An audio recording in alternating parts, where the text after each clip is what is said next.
So for provincial, I'm still heavily biased towards the Lipa area. Still very bullish about that area. How many pieces of lots can you buy for 25 million? Actually, you can buy as much as around maybe 5 or 6 lots already with 25 million. Okay. With a size of about 200 to 300 square meters. But that Prices would right. be for a gated subdivision or Yeah. how does that work? Gated subdivision na siya by a reputable developer. There are actually a number of developers in that area already, like Rockwell, Alveo is already there, diba? So, marami na ring magagandang options dun sa area na yun.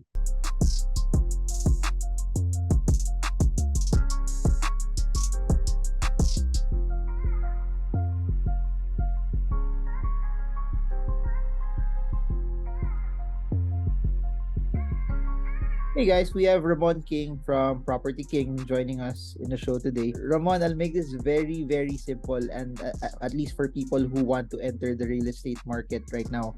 So, given where you are, you already have properties that you own, you have stable income. What if someone gives you 50 million pesos tomorrow? What will be the properties that you will buy? So free reign, you can buy just one property, one location, or you could diversify it. But what I want to know is, you have extra money, what will you buy? I'd probably split it right in the middle. Okay. Invest half into properties that would generate passive income or rental income.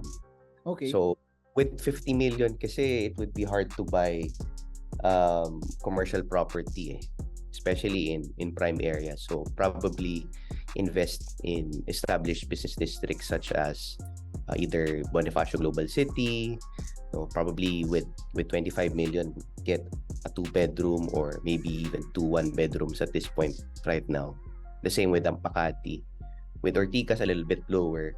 But I'll invest in something that would generate passive income. And then the other half, I'll buy lots, residential lots in provincial areas for the purpose of banking on capital appreciation for the long term. So that way, I have cash flow coming in through the rentals that I get, diba, from these properties, and then I also get capital appreciation for the long term dun sa mga lots naman sa provincial areas. So for provincial, I'm still heavily biased towards the Lipa area. Still very bullish about that area. How many pieces of lots can you buy for 25 million? Actually, you can buy as much as around maybe 5 or 6 lots already with 25 million. Okay.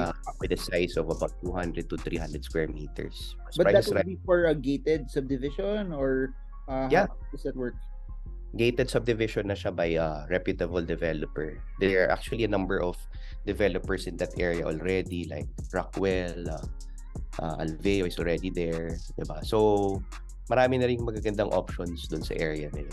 Even some of the local developers in the area, okay rin, diba? Kasi hindi naman kailangan lagi lahat, diba, you invest in the big names, because there's also opportunity in the smaller developers, but you have to do your due diligence lang and really study if they were able to deliver on the products that they promised before in the past. Wala bang issue sa title, kamusta yung property management, kamusta yung community that they were already developing in the past, diba?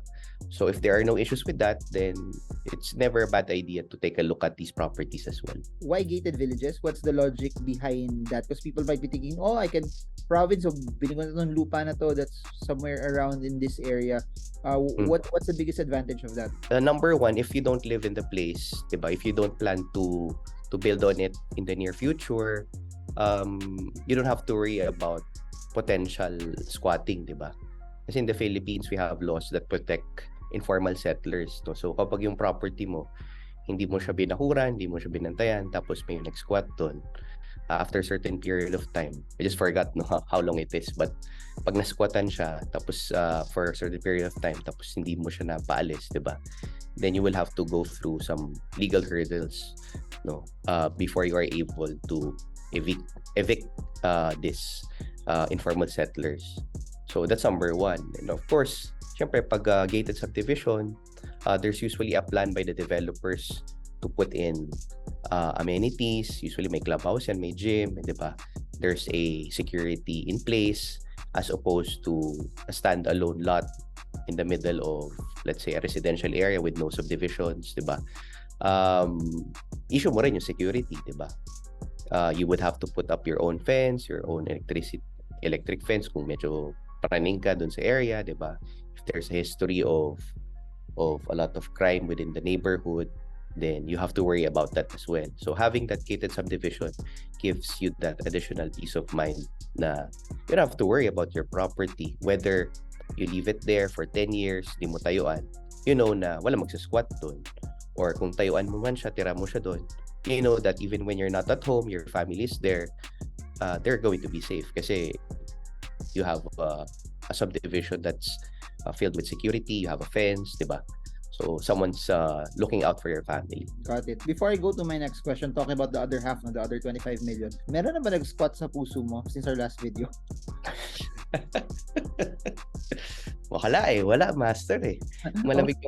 Malamig yung Pasko natin. Okay, so kahit squat wala, so talagang vacant lot pa talaga, no? So talagang long-term capital appreciation pa talaga, land banking pa sa ngayon. So parang awa nyo na, it's 2023. I'll put a link down below for his YouTube channel. Watch him, not just for the real estate content also, but maybe if you're looking for someone na may ipon na gusto na mag-settle down, you can consider Ramon King. So back to our main topic. The other 25 million, why a 2-bedroom condo, and then why BGC Makati Ortigas, and then did you do that in a way that you were thinking of, okay, 25 million, this is the cash flow that I could get from that on a yearly basis? And then for those who are not too maybe knowledgeable also on what they could get as a yield right now in 2023 for 25 million, what's a reasonable expectation? Because I've heard people say that, I can still get 10% also from rentals as well. But when I asked them, did you factor in already that you get an agent, you have to pay them already the other month already there, or maybe will you lessen the dues also as part of the rental income? They didn't factor that even in, but those things will eat into the yield as well. For those areas, BGC especially, Makati and BGC, definitely yung 10%, medyo malabo na talaga yun. I think we're way beyond past that. Even before the pandemic, medyo malabo na siyang mahit, yung 10% yield. For 25 million, let's say for a 2-bedroom, you can probably rent it out for about, right now at this market, maybe around 80 to 100,000 max. If you furnish it, it comes with parking, ganyan. Mga ganun ang rate natin ngayon sa BGC. Prior to the pandemic, what was the rate of it? And then also for context, at the height of the pandemic, what was the rate of that as well? Well, yung for rent, I guess it went down from 80. So I saw some deals that were being closed at around 60 na lang, ganyan, per month, diba? Some even went as low as 55. No, I've heard some instances like that because wala nag-rent eh. So they're willing to cut down their rental prices. Wag lang mabakante. Kasi if you get vacated for at least maybe 6 months, ang laking kain na yun sa yield mo eh. Diba? So people were accepting lower rental prices, the landlords. But despite that, kahit binaba na, marami pa rin na nabakante. Hindi pa rin naupahan. So talagang bagsak yung yields natin. In terms of pricing now, slowly it's recovering, but it's still nowhere where it is before the pandemic, especially when we had the POGOs here, because some 2-bedrooms were even going as high as 110, 120, especially for those that were furnished very well, diba? And those premium properties in BGC. Kasi the mainland Chinese who were occupying these POGOs, diba? Their budget was not an issue for them during that time. But when the pandemic came, diba, and these POGOs started to leave, nawala yung demand na yun. And now, we're slowly getting back demand paunti-unti, but it's nowhere near the prices that were there during before the pandemic. So, in terms of yield, we can't expect the 10% or even 8% yield. No? So, right now, siguro gross you'll be able to get about 4 to 5% yield. Net, baka bumaba na yun to 3%. If you cut down all the expenses, like yun nga, yung association dues mo, your property tax, you have to set aside money then for maintenance and repairs, your payment to your agent, diba? Would you still recommend it, given what you said also that BGC is not as full yet as what it was before? For me, I would recommend it only if you can afford na. Kaya nga yun maganda yung sinabi mo, Marvin, that I have 50 million, diba? So I'm assuming that 50 million is in cash, diba? So it's not in terms of loan. So yung 25, I can use it to buy property in cash. So that way, I can get the maximum discount in the secondary market. So you can get the best yield. So that will, in a way, give you a better yield. Pero there's also that risk na hindi mo agad-agad siya mapapaupahan. Kasi as I've mentioned earlier, medyo paunti-unti pa lang yung recovery. Wala pa tayo dun sa level na fully occupied na lahat yung mga units. But the recovery is there. I can see that, more people are looking out for properties for rent. In the chat groups that I'm a part of, a lot of people have been looking for more and more units right now compared to the pandemic, diba? So the demand is slowly coming back. But I wouldn't say na it's back to pre-pandemic levels. Pero eventually, and hopefully sooner rather than later, we'll get there. So barring any economic turmoil that will happen the next coming months or years, diba? Sana magtuloy-tuloy na siya. And yun, we'll slowly fill up these places. Kasi if there's business districts that will recover faster, I would say it would be Makati and BGC as opposed to the other ones. Got it. I guess this is my last question in connection to what you said earlier, that if they pay cash, they can get discounts. What's your rule of thumb for people who want to buy also? Normally, what's flashed also, that's very, very most of the time, I notice that's manageable. You can still lower it down. What would be your suggestion to people who are looking in terms of wiggle room also, na it's not abusado naman yung hinihingi nilang discount also? The fastest and easiest way is to find a trusted broker who specializes in the area where you're looking at, diba?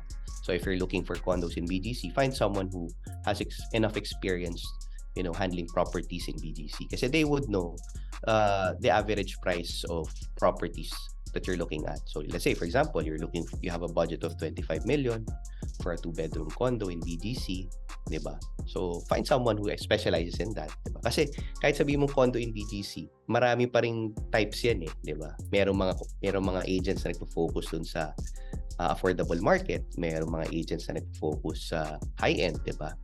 So merong iba nagpo-focus naman sa commercial properties. Some focuses purely on lease, diba? So iba-iba yung specialty. And don't be afraid to talk to just one agent, diba? So you need to do your own research as well. You can always look at listings online, diba? There are plenty of places to search for, diba? Just type it in the web. Meron kahit nga sa Facebook, ang dami na. Marketplace could be a good reference point to see what are the prices, no? And tama yun, sinabi mo, Marvin, na what you see in the listing is not usually the final price. Except na lang if they purposely write there na parang sacrifice sale or rush sale, fire sale, tapos ito na yung last price nila, tapos nandun sa comment. Di ba marketing yun? Pag linagay nila rush sale or sacrifice sale, or talagang genuine naman yung lialagay nila talaga yun? Merong iba na genuine talaga. Na talagang yun yung bottom price. Tapos, if you ask them, yung iba medyo suplado pa, hindi na mag-reply. Kung kunyari, kasi alam mo naman tayo mga Pinoy, maraming makulit, diba, na nakalagay na last price. Diba? Tapos magtatanong, is this, how much po yung last price? Yun. So, hindi, yung iba, they would not respond to you. The best way is to really check talaga. Find trusted brokers and then do your own research by checking online. Got it. Very, very quick na lang before we end. Why just one condo, 2-bedroom at 25M? Why not 2 condos at 12.5M? You said that 50 million. Sa akin yun, diba? So, in my current state now, I would rather talk to one tenant rather talking to multiple tenants. Okay. So that's the only reason, no? But it doesn't mean that that's the best solution. Of course, there are also other ways to if you can look for better, kasi yung mga studio, syempre mas mura din yun, di ba? And you're gonna be talking to multiple people, negotiating with a lot of people. Hence, the chances of you getting better deals for multiple units, diba? So you can get the price per square meter at a lower price, diba? Compared to just one unit, no? But just for expediency's sake, diba? Na parang gusto ko kasi isa lang kausap ko, ayoko yung marami kang inakausap na iba-ibang tenants, diba? Pag nagpapalis. So I'd rather talk to one.